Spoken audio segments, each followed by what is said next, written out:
guys. Hello, everyone, and welcome to this webinar, How to Build on Solana for Real-World Use Cases. And let's start here with the agenda for today, with the topics we'll be covering. And without further delay, let's just start. And let's start with a brief introduction. As Tonio said, my name is Victor Ribeiro. I'm Portuguese. I'm in London right now for a Solana event, but I'm Portuguese. And I'm currently co-founder and CTO of Public, a decentralized science and education project that basically aims to tokenize these artifacts that result from these domains. Okay, so, and focusing now on the topic of this webinar, and let's just start with some statistics about Web3.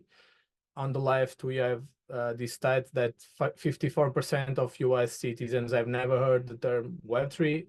Only 20% of Gen Zers and 80% of millennials have heard the term. And in terms of developer, we have just 20K monthly active Web3 developers. And more than just data or stats, I think this is much more than that. This is a sign that you are pioneers in this industry. And my congratulations for that. Don't give up.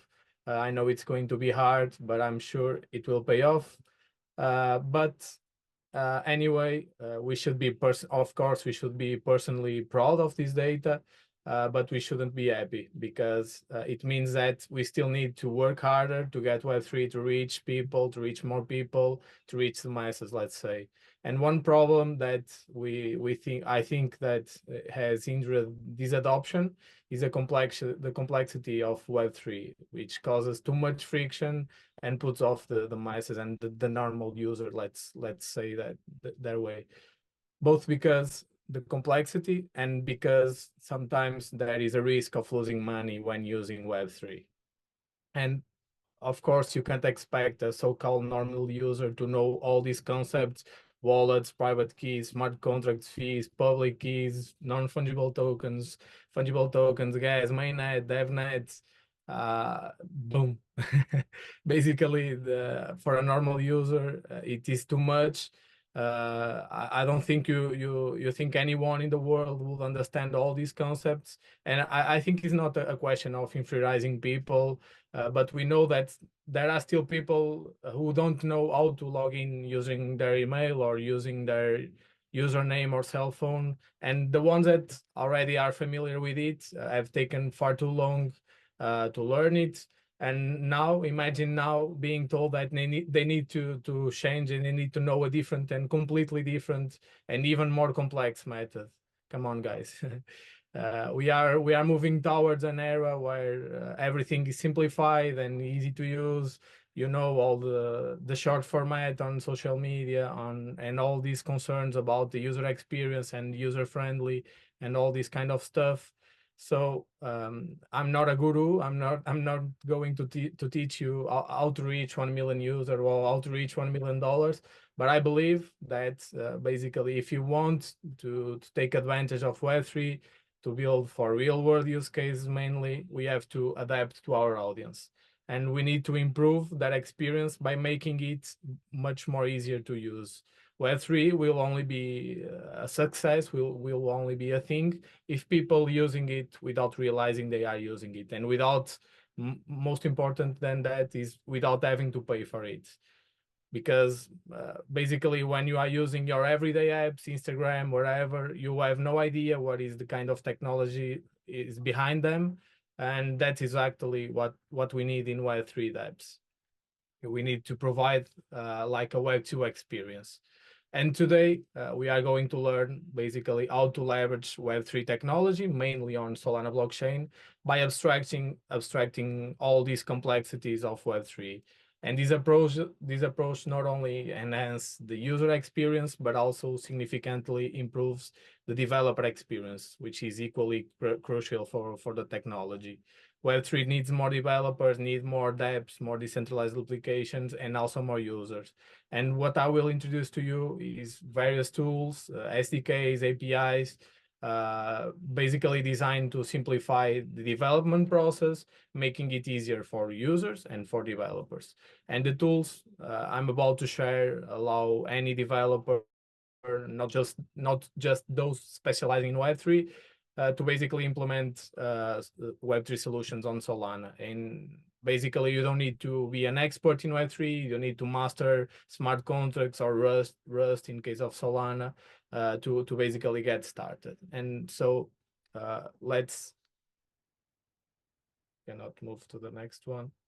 Okay.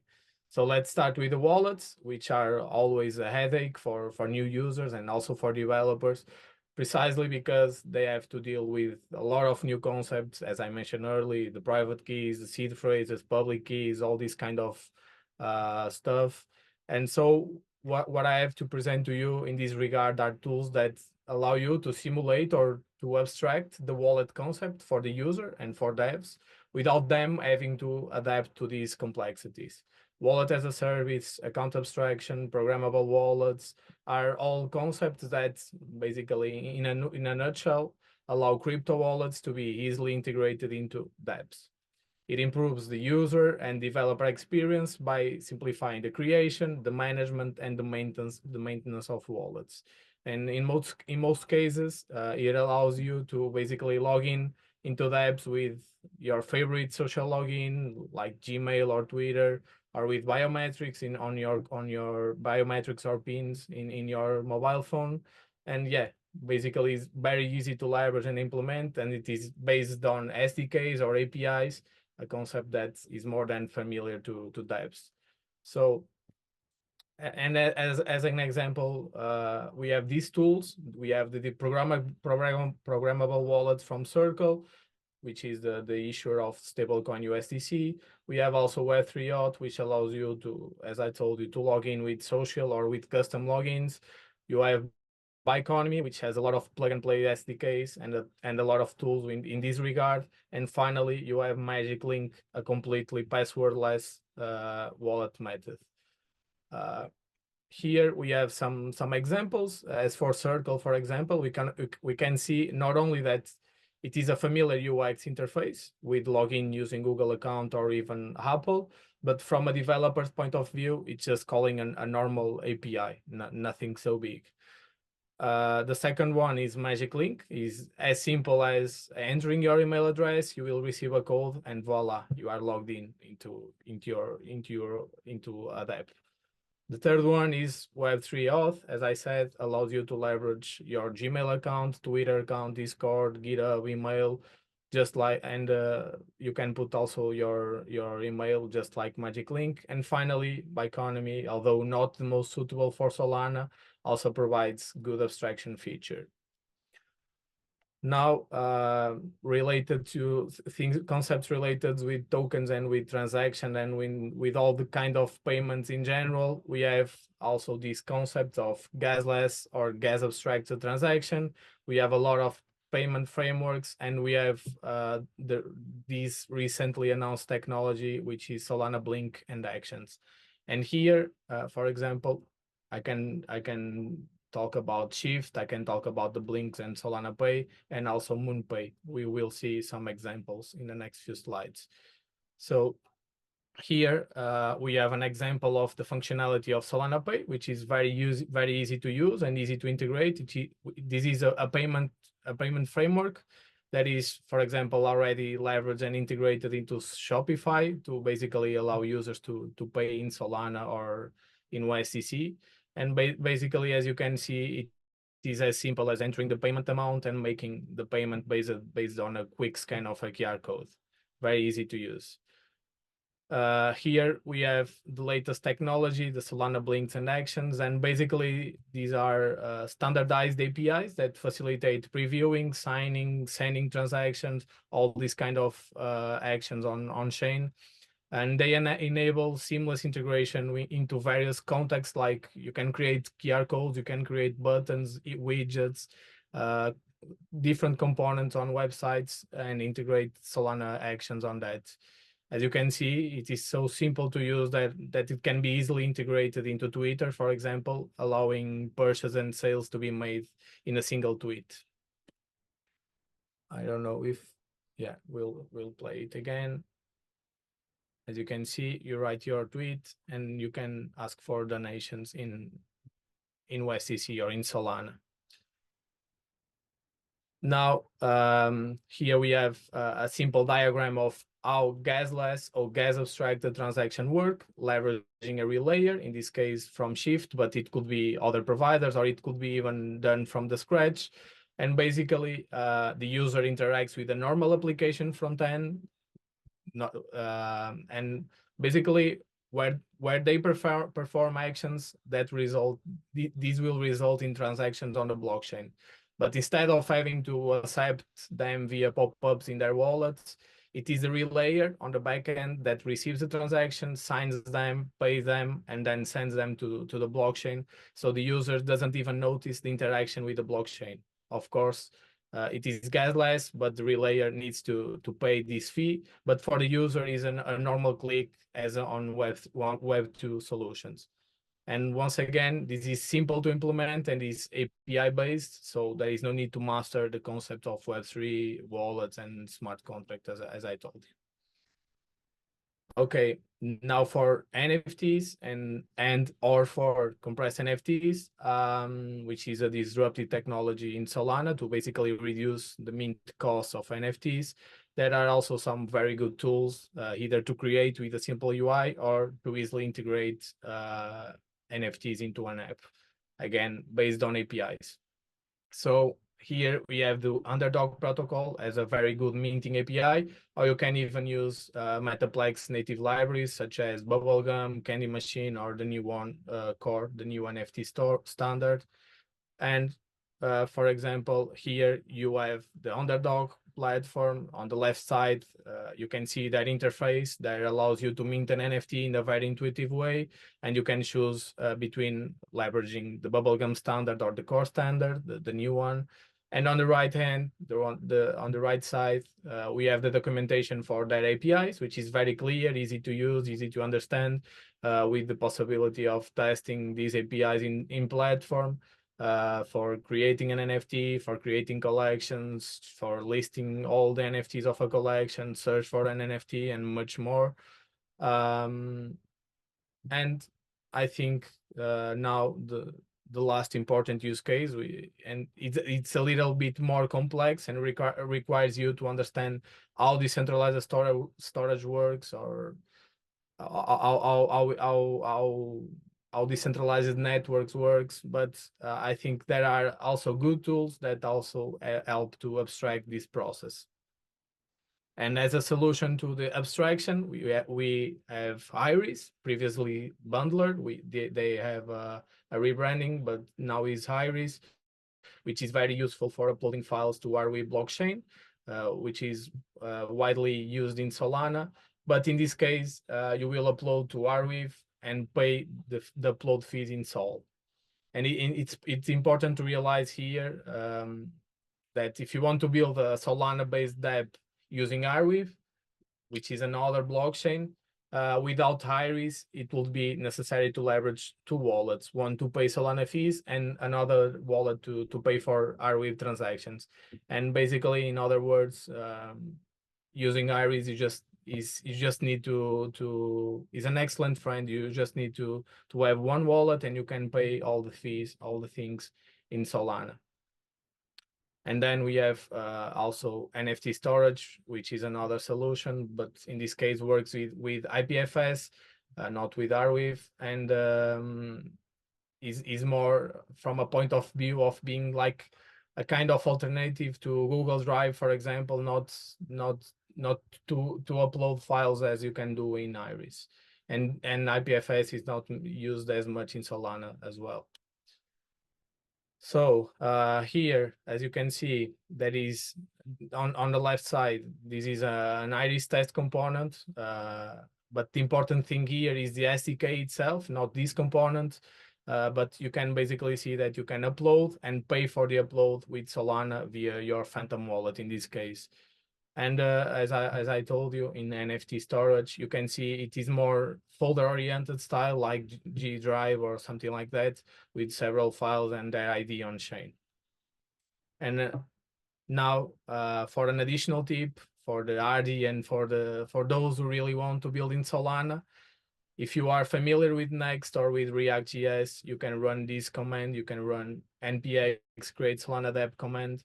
basically get a complete repository adapt for Solana with the respective providers and the context and all the things that allows you to connect the wallet, to connect to connect the wallet and communicate with the Solana blockchain. And nothing better than this to make like a quick proof of concept or MVP or something quick for an hackathon in this case.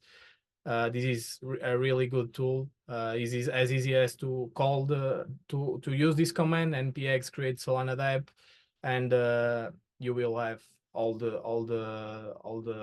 code for you. And yeah, I think we are done. We have now space for any questions that you can have.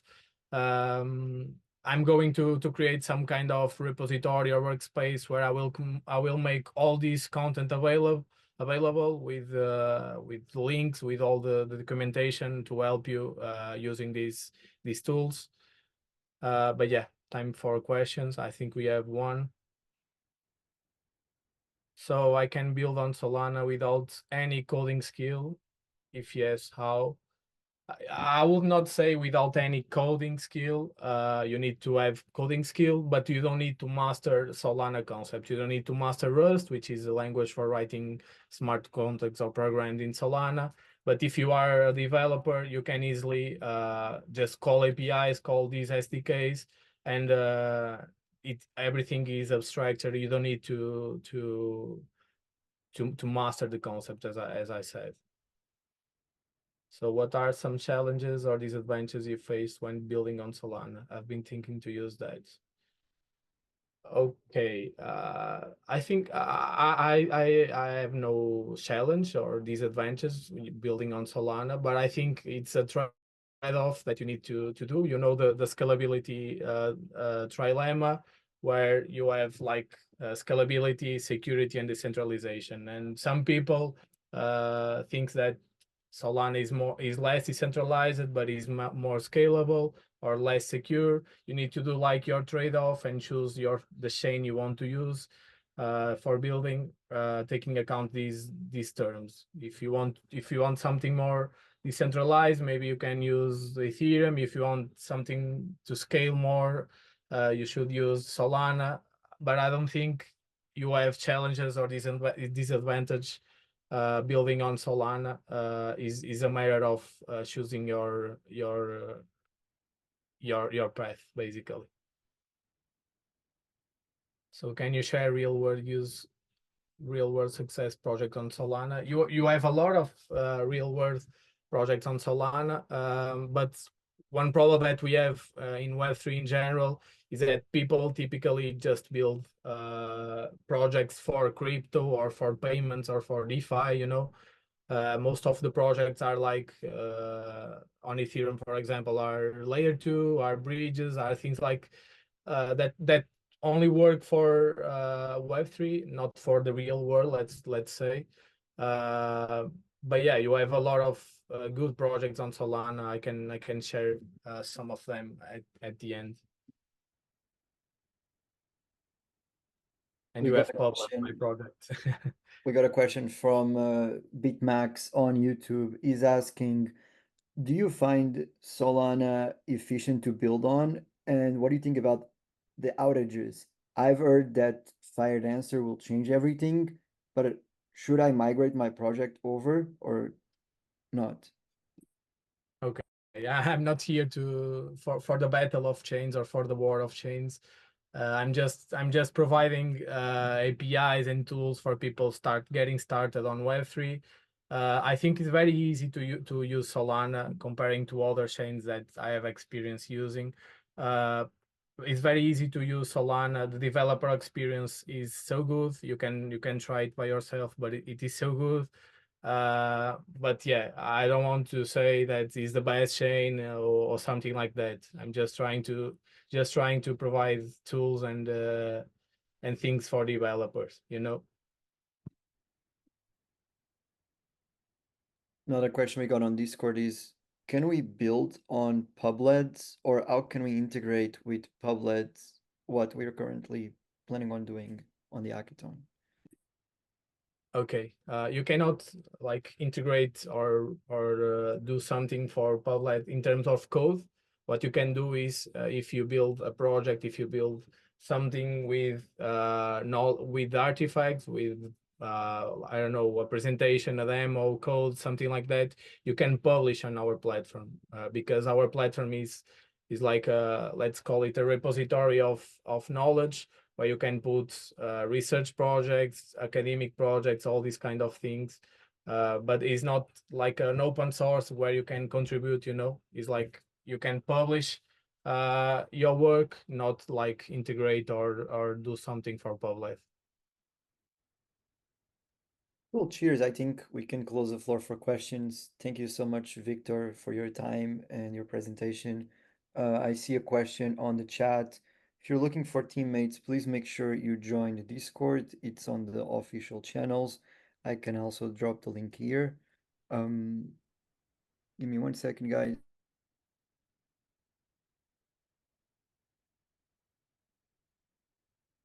But yeah, okay. Thank you all for your attention.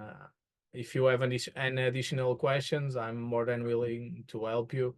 You can reach me on social networks, on Twitter, Telegram, LinkedIn. Feel free to send me a message. More than happy to chat with you. And I will try to put all this content on Publet, and then I will send to Tony or someone from Ben to share with you guys. Thank Awesome. you. Thank you so much. Have a great day, everyone.